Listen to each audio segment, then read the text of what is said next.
The whole essence of an event like this is that it does exceed our expectations. Once we've gone out of our expectations, we don't know what to expect. Do you remember the night? You know, what the hell is happening? What's going to happen next? What should I do? And so on. And then you gradually get hold of it. Now, that moment is what starts it all off. And I'm talking about the psychological process, not the physical process. Because that's what we need to keep in our foreground. I've been working with disaster. We've just had the 40th anniversary of Ash Wednesday when I started in disasters. And I've been able to see people at all sorts of stages. What will determine the impact of this on your life is not how fast your house is rebuilt, but how well you deal with yours and your family's mental state, emotional state. And if you can do that very precious thing, which is to learn from it and become stronger and wiser, even if a little sadder, but nevertheless, carry this experience into the future. And we're now, a year and 3/4 down the track. Now, if you look at the way people's reactions go, you often get this huge surge of activity, accompanied by a lot of distress in the early weeks and months. It's very upsetting, isn't it? And then people sort of pull themselves together and start dealing with it. Then, quite often, if you've got counsellors working in the area, they're not so busy. And if they're inexperienced, after a few months of not being so busy because everyone's too busy to talk about themselves, they're too busy talking to the insurance company and doing all those things, after a few months, the counsellor's starting to think, well, looks like we're just about done here. That's what they used to be saying. And then around about the 6 months, you have this massive increase in need. This is the things we learned back in Ash Wednesday. Why is that? Well, I reckon that's about the time that a reasonable person has started to use up all of their reserves of energy, and they're getting very, very tired, and the problems are still there. So that's when it's very easy to start to feel despondent and overwhelmed. And then you see another lull as people pull themselves together, get through that and go on with it. And then towards the anniversary, you get another crescendo as people get reminded, well, the weather brings it back and so on. And that rhythm, as far as I can see, goes on at least in the second year.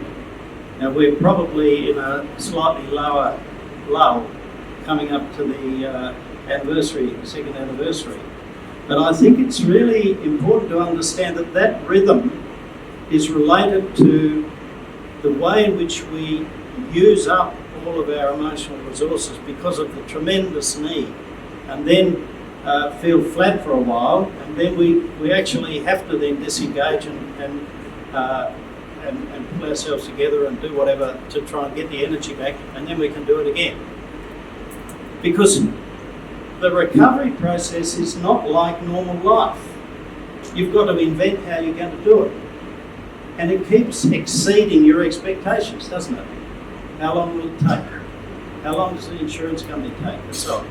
And all of the systems that you might have had contact with, dealing with planning processes and so on, but all those expectations are out the window when you've got a disaster because everyone's overwhelmed, except for death. But the planning department is overwhelmed, and the loss assessors everyone's overwhelmed because the system's not geared for this many claims so quickly. This is looking at it from they should be, you'd say. What do we pay out?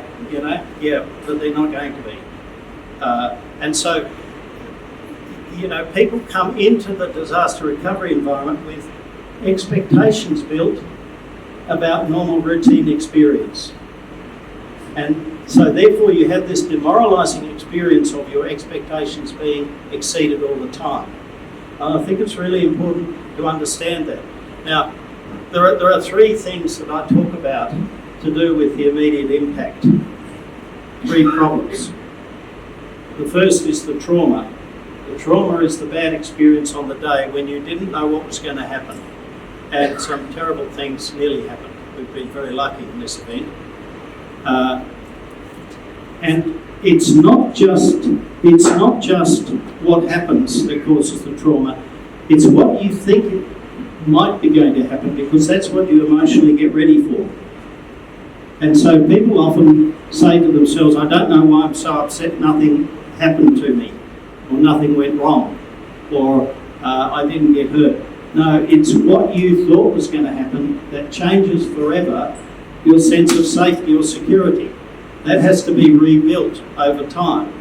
And that what's been changed was built up through your everyday expectations over many years. So you can't rebuild that except to go through many more years of nothing bad happening again. And so the restoration of those assumptions must take time. But what we have to do is we have to actually keep our knowledge going so that next time there's a storm, we get out and look at the weather details and we realise, oh, it's not like that one, which means we've got to be informed about what was unique about that one, direction it came from, and so on. And so that means you've got to do the very thing you don't want to do. It's a storm, I don't want to know about it, I'm going to go to Queensland. Is that a good idea? I'm not sure. But if you... It doesn't help, sorry to tell you.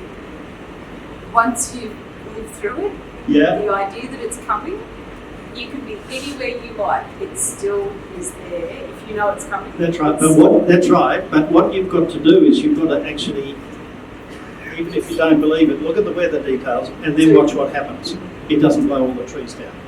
True. Right? And then, because the trauma will actually ignore that and it'll put your anxiety up and you'll re-experience. And if you don't follow through and say, oh, that wasn't, the trees are still standing, it was just an ordinary storm. And then if you don't make that link, then you don't gradually rebuild, right? Question, how many times do you have to do that before the energy doesn't keep on rising? How many years? A pretty large number. It'll take a few years. Now look, we live in Yarra Glen, and luckily the wind changed before we got burnt out. And it was about 4 years before we didn't feel agitated by a blustery north wind tossing the trees on our boundary, even in the winter with drizzle on the wind, right? Just a movement of the trees. But after about 4 years and tracking back, I know why I'm feeling uneasy. It's the way the trees are moving. But it doesn't happen now. Well, we've got a hot day tomorrow. I don't like it. I like it when it's miserable in the summertime. But it takes time, because actually your reality is being changed by this event. And we have to re-inhabit that reality by living in it and becoming comfortable. So therefore there are some aspects of this that we will have to accept will take time. So the question is, can we keep doing the work during this time? So that's the trauma side of it. And maybe if it's not moving, that's where it might be helpful to sit down with someone with training who can actually give you some strategies and help you move that along.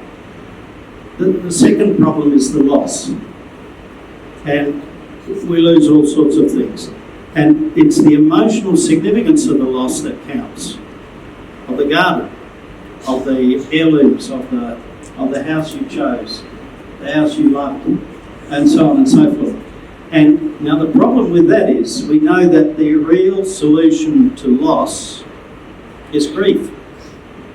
Grief is the way we accept loss, and it's painful. We have to remember, we feel sad, then we gradually will move on. But to do that work, you need leisure, don't you? If you have a loved one die and then you have to organise a funeral, you don't even think about what it really means until all that's sorted. And then you have arguments with the family about the will, or is that just my family? Lots of things go on, and it can be quite a while before really the penny drops as to what's happened. And we notice with people in bushfires that it's often when they move into their new house, they start to remember a lot of the things that they've lost that they haven't had any cause to use while they've been in temporary accommodation. And they're very surprised to go through a period of feeling very up and down. Now, I'm saying this because I think what I want to get to, and I'll come back to it in a minute, is how do you take care of yourselves through this journey? Because none of us has experience of the journey before we go on it, unless you've been through another disaster. And all disasters are different anyway, so the journey's going to be a little bit different. But what we have to be cautious about is the great ups and downs. We're through it, oh no, we're not. Because that downer is when everything can get on top of us, and we'll perhaps make decisions that aren't a good grounding. Because I want to come back to the idea, the name of this, Reimagining Your Rebuild, goes to something that I think is the core of recovery. Now, recovery comes from Elizabethan times too. That's when the word was first used. And what it meant was to regain a lost state of health or wealth. You lose a lot of money and you recover from it. You get the flu and then you recover. So the assumption behind that is you go back to the state you were in before. But now, probably some people can do that after a disaster, although if you had a trauma, it's never going to be the same. But for most people, it will change their circumstances. Right? You might not be quite as comfortable again if you don't get the insurance and so on. And so the real challenge is, if we can't go back to what we had before, how do we, as a part of recovery, form the foundation for a good life in the future, even if it's not the same? Because we can have lots of different good lives. And what's important is that we are able to have the imagination to try and to create the future. And this comes to the third point: trauma, loss, disruption. The disruption of the structure of our lives, which is held in the routines. Now, this took me a lot longer to understand than the trauma and the loss. I just want to say a word or two about that. If you think about it, it's so important that we have routines in our life, including routines of where we put our socks and toothbrush and so on. So that means you can get up and get dressed in the morning, you can have your breakfast and drive to work, and you don't have to start thinking until you turn your computer on, because you're just doing it in routine. So what are you doing all that time? Well, the term I use is you're mulling. You're mulling things over. You're thinking about the future, planning. I'll just talk loudly. Planning the next things you're going to do during the day. You're processing what happened yesterday. You might have had a bit of a disagreement with someone. You go over it. Think about what you would have liked to have said. I'll say that next time. You say to yourself, now you feel in control. You work out your shopping list. You're doing a whole lot of stuff. But what's important is you're actually inhabiting your own life. You're saying, yes, this happened and that happened. I'm going to do this and I'm going to do that. I'm actually linking it all back to me. We're doing that without thinking about it. Now, when we do that, we're actually making all our experience hang together around me as the coat hanger. And then I feel I'm living my life. Now, did you ever have that experience after you've been incredibly busy, as you guys have been for the last year and 3/4, where you suddenly woke up and said, who the hell's living this life? Who's running this show? I'm just running along, trying to keep up. Everything's just big, and you get this. And we know now there's a whole lot of neuroscience that actually explains this because of the way the stress chemicals work in our brain. I won't try and bother you with that before dinner, but it actually leads to a diminished sense of myself. You know, I feel less. I feel somehow struggling and overwhelmed. And the technical term we use for this in psychology, it's an identity crisis. Identity. Our identity is who I think I am. And if I never have time to stop and think about what's going on, it starts to fray. I wonder who the hell is running this life.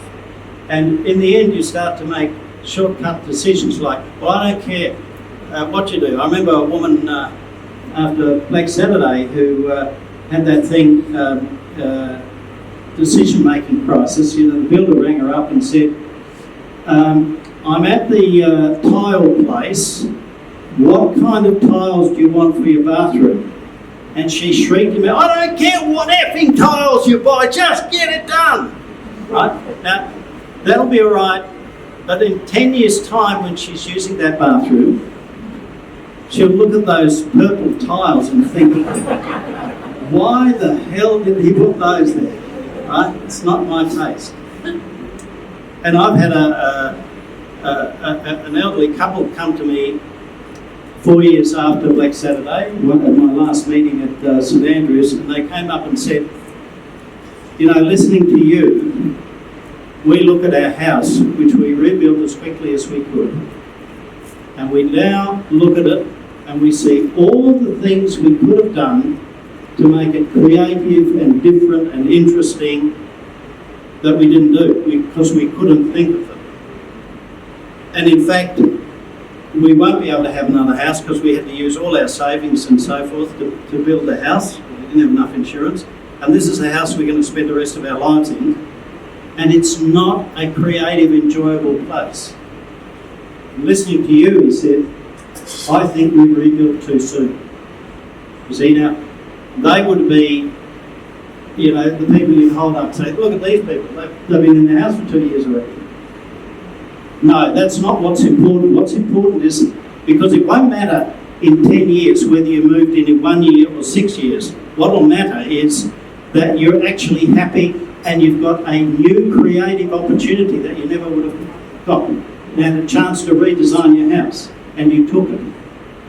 And the other thing I want to say is that what I've learned about routines is that we design our routines around what's important.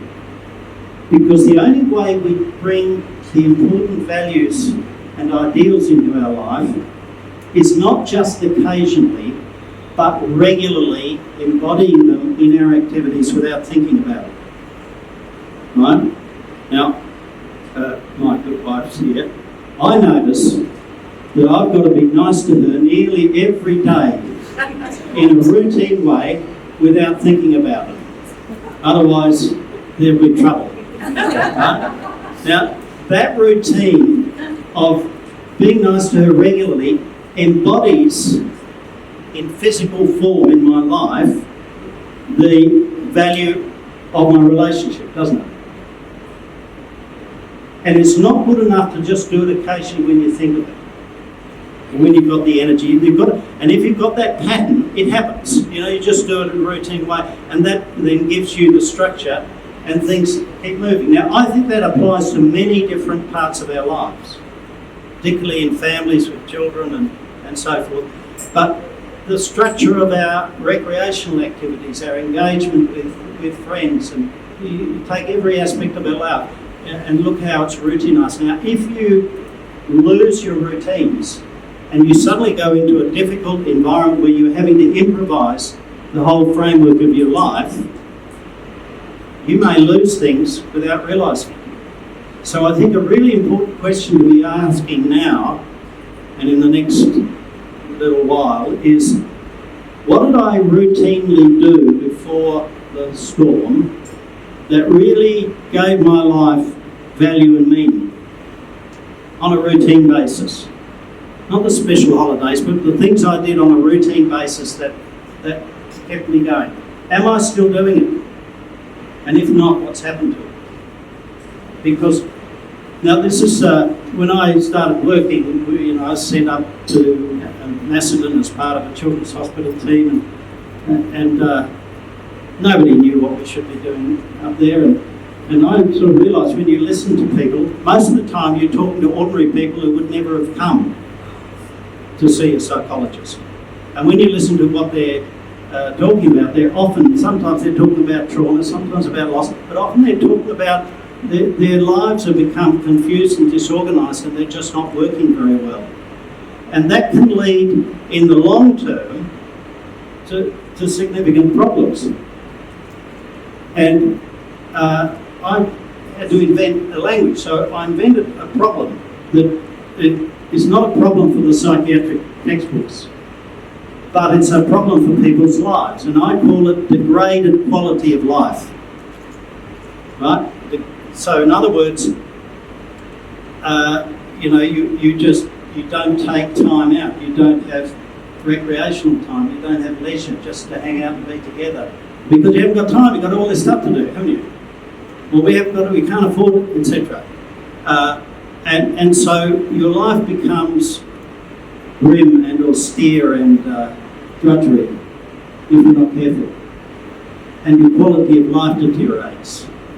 And then towards the end, you've got your new house and you wonder, what is the point of it all?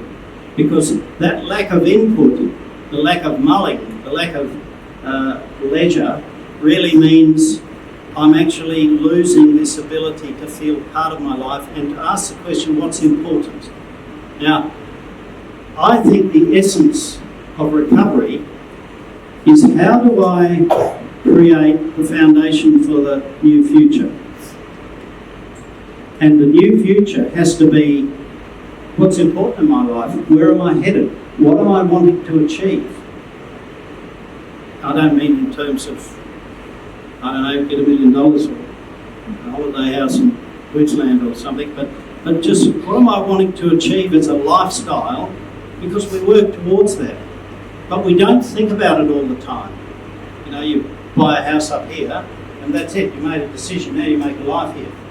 But maybe now there's a moment when you say, do I want to stay here? Well, how do you make that decision? Now what I notice is if people stay in the stress state for too long, in the drudgery, we know that there's a chemical basis for that state of stress. I call it the zombie mode, when you're just putting one foot in front of the other and you're just doing what you have to do. The basis for that is a chemical called cortisol. What cortisol does is it allows us to narrow and focus our attention onto the stressors, the things that are causing us stress. And you've got to keep going and keep going and keep going. And the way you are able to keep going is you narrow your focus onto the stressor. That's it. You live, eat, breathe the stressor. And that's very adaptive to deal with the stressor. But what are you forgetting? What are you forgetting? You're forgetting all the things that don't appear to be so necessary, like being nice to your partner routinely, or taking the dog for a walk, or looking after your health. And I haven't got time for that nonsense. Because the stressor is making us feel agitated, and so we focus on it. Now we can get away with that for a while, and this is where these cycles come.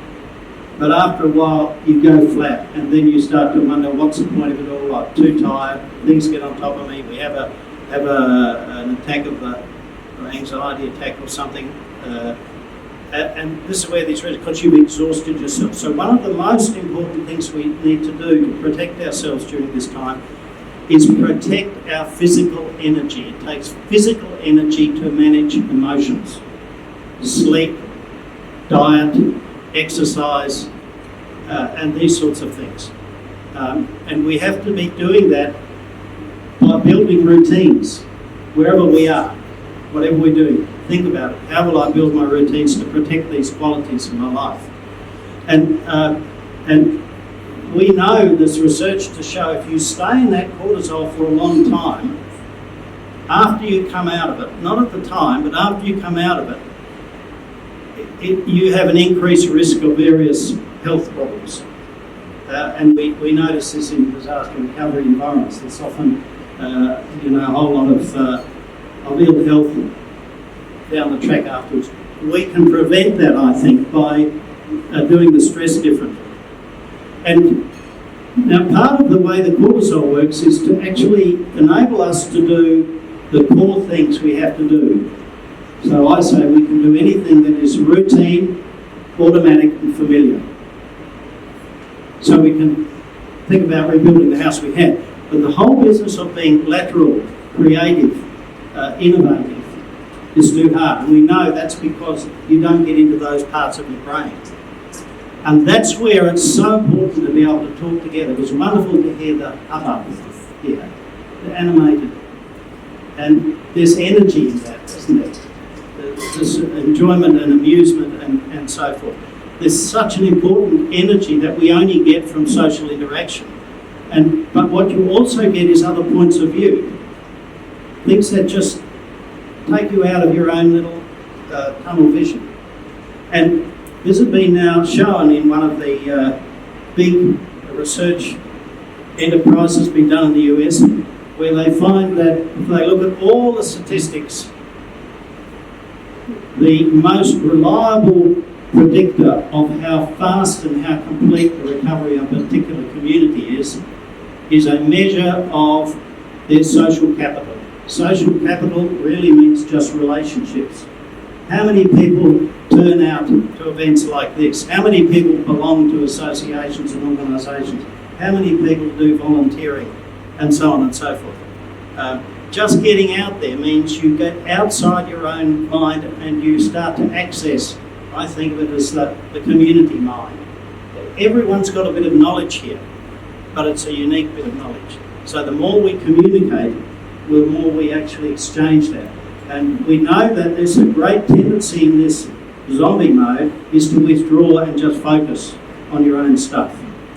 After Black Saturday, we found, particularly in the rural areas, that towards the end of the third year, there was a group of people who came in and said, I've always done things myself, I thought I could manage this myself, but I've hit the wall and I can't go on. And then there was another smaller group at the end of the fourth year that had no contact before. And why? Because they were self-respecting people who thought we should just do it ourselves. But the normal routines means we are connected into a social system that we don't realise, doesn't it? We're part of a community, part of society, and we're using connections that we don't realise. A lot of them aren't going to work. How many people who have no contact with this area really understand what you're going through? And do they say, why haven't you rebuilt? You should get on with it, or you should cheer up and look on the bright side, and all these sort of tactful things. Because they can't grasp what you're going through. And that then creates this isolation. So it means there are some aspects of experience that you can only get from each other. And there's a very important thing. I didn't learn much when I was at university. They taught us how to electrocute rats back in those days in Adelaide University. That's never come in handy, I noticed. But I did do some social psychology that all comes back. If you think about it, there are some decisions we can make by ourselves. Like, do I have enough money? And I'll just decide, no, I don't. I'd like a couple of Porsches and a holiday house in Gold Coast and whatever. I don't have nearly enough money. But if someone asks me, are you paid a fair wage for your work as a psychologist? I can't answer that by myself, can I? I've got to find out what other psychologists get and then compare that with me. And that shows that that's a judgment that I've got to make against a reference group of people like me. And if you ask which is the most important, am I given enough? No, we're never given enough, we're used to that. But if I'm not paid a fair wage, that has a whole lot of implications that are going to upset me, isn't it? I'm being devalued, taken advantage of, and so on. It's going to be an insult to me. It's going to be a strong emotional factor. And that's an inherent social judgment. And so there are many aspects of our life that I think we have other people like us. But when you're in the disaster recovery environment, the systems you've used before don't work anymore. You've got to have contact with people who are struggling like you are. And it's so valuable to realise that when you have a bad day and you can't make a simple decision to save yourself, and you can't even remember where you put your glasses, and you go up to the bedroom to find them, and by the time you get there, you've thought of all the things you're going to have to do when you find them, and by the time you get there, you can't remember why you went to your bedroom.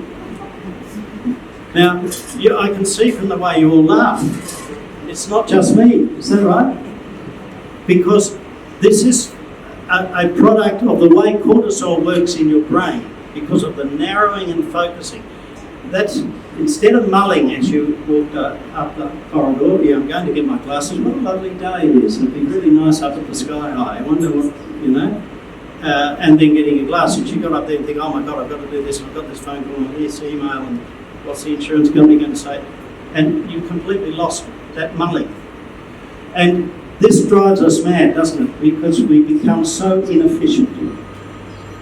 I sent an email late after a meeting on Wednesday evening, instead of being nice to my wife, for a meeting this afternoon. And when I come this afternoon, I have no idea where that email went. Nobody got it. I have no idea what happened. It's just gone into cyberspace, you see. Now, I would have been much better to have gone to bed, being nice to my wife, gone to bed and send it in the morning, wouldn't I? So it's this kind of disorganisation. Now, there was a support group for people recovering from Black Saturday down in Yarra Glen, and one of my colleagues was running it. And she came along to one of the meetings we were having, talking about this stuff, and she said that there was a particular guy who I'll call him Bill. Bill would come in regularly to these monthly meetings and say, oh, I've had a shocking month, I've been in the corduroy zone all month. And she couldn't work out what he was talking about, but they all knew that, oh, the corduroy zone, yeah, I've been in that too. And she gradually realised it was a sort of garbled translation of my talks about cortisol. Now, when you're in the corduroy zone, you can't function right. But the most important thing is to have a name for it and realise it's not just me, I'm in the corduroy zone. I've got too much cortisol in my hippocampus, if you want the science. Right? It's bad for your hippocampus to have too much cortisol in it. And so you can't think clearly, you can't make good decisions, you can only do the automatic routine, so you build the house you had before, even if you had an opportunity to do something you always wanted to do. And so what we've got to do in this stage, where you're in that long drudgery, is keep getting out of the corduroy zone and recapturing your creativity. And that means you must prioritise two things: pleasure and leisure. Pleasure, enjoyment, satisfaction, achievement, fulfillment, all of those things that make us feel good, because those are the things that will restore in a unique way the energy that we use in stress. Right? Having a really nice time, enjoying yourself, will give you a form of energy that you can't get from Mars bars and coffee. And leisure means I don't have to do anything. What do you mean I don't have to do anything? Don't you realise? No, you say on Sunday afternoon from 1 o'clock until 5 o'clock, I'm not going to do anything except whatever I feel like. Now you create time to mull. And that was so nice. I think I'll do it on Saturday afternoon and Wednesday evening, and it's absolutely essential, because we would have done that if we lived any kind of reasonable life before the event. We would have done that on a routine basis, done nice things. And so we've got to deliberately recapture that, because that gives us the space in which we can start to imagine and create a new future and feel that I'm not just fixing up the past, I'm actually building for the future. One of the definitions of recovery is when you're no longer living in relation to the disaster, you're living in relation to those future goals, even if they're slightly different. There can be creative, different things. And so these are some thoughts I have, some points about how to be aware and take care of yourself. And the first thing is to realise that the effect of stress is to dim our awareness, self-awareness. We lose self-awareness in favour of problem awareness. And that's very helpful to deal with the problem. But we've got to bring it back. And that's where we've got to step out of that environment and do that in a routine way. And the second thing is to really value this community and value the connections with Yarra Rangers and the staff and the various agencies that are there to help. Even if you wouldn't have ever thought of using them before, because this is a time when you need an auxiliary brain, because yours is going to have a bit too much cortisol in it, and you need someone to just help you think it through. Now, you'll be feeling hungry about now, so look, I might leave it there and we can perhaps pick up some conversation afterwards.